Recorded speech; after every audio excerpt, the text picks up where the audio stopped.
tantas distrações.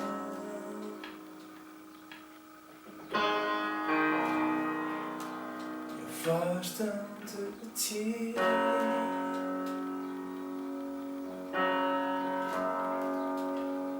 Tantas atrações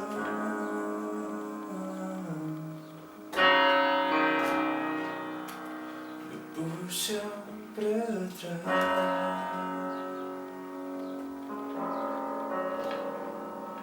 mas tu tocas em mim, Senhor.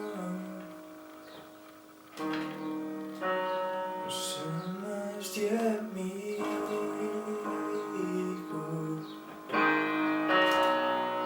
seguras contigo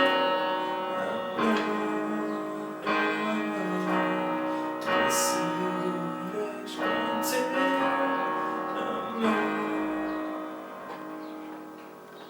tu somente és medicina.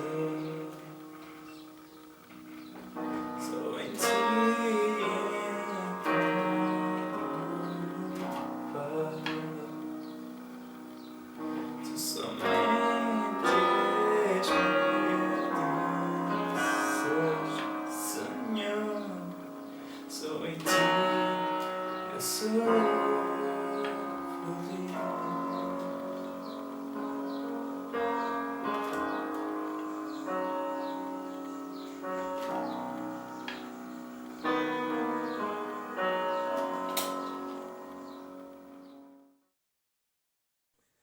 Olá a todos, paz de Deus.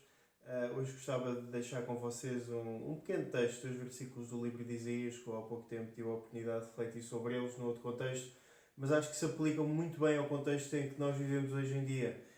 Estão em Isaías, capítulo 8, versículo 12 e 13. Não chameis conspiração a tudo quanto este povo chama conspiração, não temais aquilo que ele teme, nem vos assusteis. Ao Senhor dos Exércitos a ele santificai, tende temor e medo dele. Esta profecia de Isaías vem num contexto em que o reino de Judá estava a ser invadido pelo seu reino gêmeo, que era Israel. O reino do povo de Deus, dos judeus, tinha sido dividido devido a uma guerra civil em dois reinos. Um reino do norte que se continua a chamar Israel e o reino do sul que se chamava Judá. E este reino do sul era mais piedoso que o do norte, ligeiramente, não muito.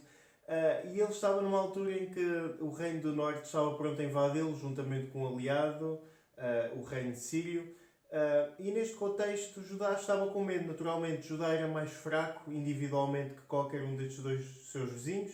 E eles, para mais, estavam juntos nesta coligação, nesta aliança para destruir o reino do sul. E naturalmente, o povo estava com medo. E Deus, através do profeta Isaías, deixa-lhes uma advertência. Olhem, aquilo que os ímpios chamam de medo, aquilo que lhes mete medo a vocês, que são o povo de Deus, que são pessoas que estão com Deus, não deve afetar da mesma maneira. E nós vivemos tempos em que de facto as pessoas estão com muito medo, não é?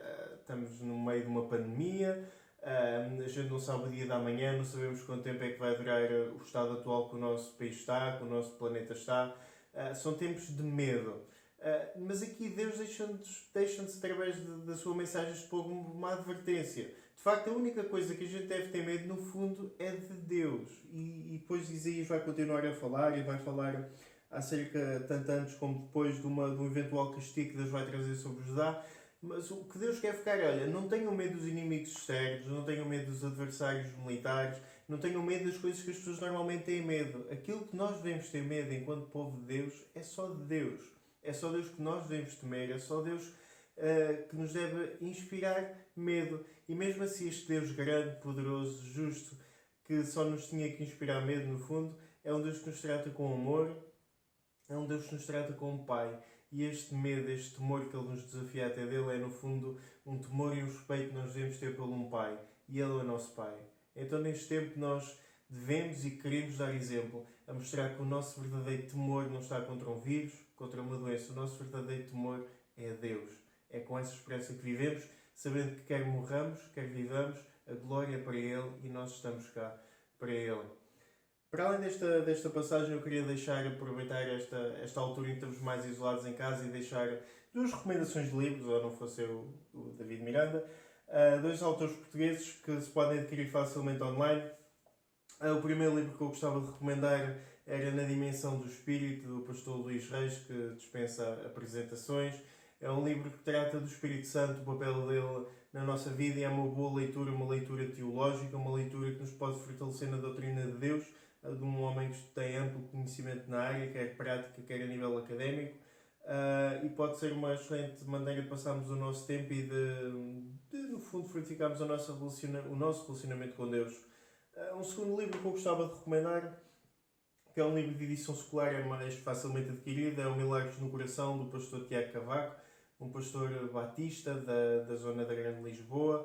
É um livro de pregações que ele fez acerca do Evangelho segundo Marcos. São reflexões profundas, reflexões leves, mas reflexões que realmente nos levam a pensar em Jesus e na obra de Jesus e naquilo que ele fez e a aplicar a nossa vida. Portanto, são dois livros que nós podemos facilmente adquirir online e eu deixo esta recomendação para quem quiser passar o tempo desta quarentena da maneira como estamos, a fortificar o seu relacionamento com Deus. Neste ponto, Deus abençoe a todos e até à próxima, se Deus quiser.